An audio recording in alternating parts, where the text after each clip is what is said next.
In this video, I'm going to show you how to fix Disney error code 51. First, to resolve this issue, we will first head over to our device settings. From here, scroll down and tap on General. Once you're in the General Settings tab, look for iPhone Storage option and tap on it. Over here, you can either search for the app or you can scroll down and look for it. Then tap on the app. On the next screen, you need to tap on the Offload app option.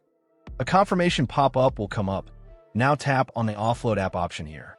It'll take a bit for processing, and then a reinstall button will show up. Simply tap on it to reinstall the app.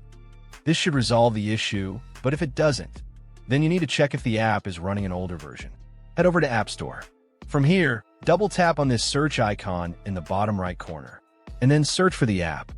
Once the app comes up in the search result, and if you see this update button right next to the app, simply tap on it to make sure you're running the latest version of the app. However, if you continue to encounter this issue, then you will need to completely reinstall the app, which usually resolves the problem. Head over to this screen the way we did before, and over here, tap on the Delete App option here to uninstall the app from your device. A confirmation pop-up will come up. Now tap on the Delete option here. Once uninstalled, open up App Store and search for the app in the search bar. After the app comes up in the search result, simply click on this cloud icon to install it back onto your device. Hopefully, this resolves the issue. If it does, consider sending a super thanks to support our channel. And also don't forget to hit the subscribe button. We'll see you in the next video.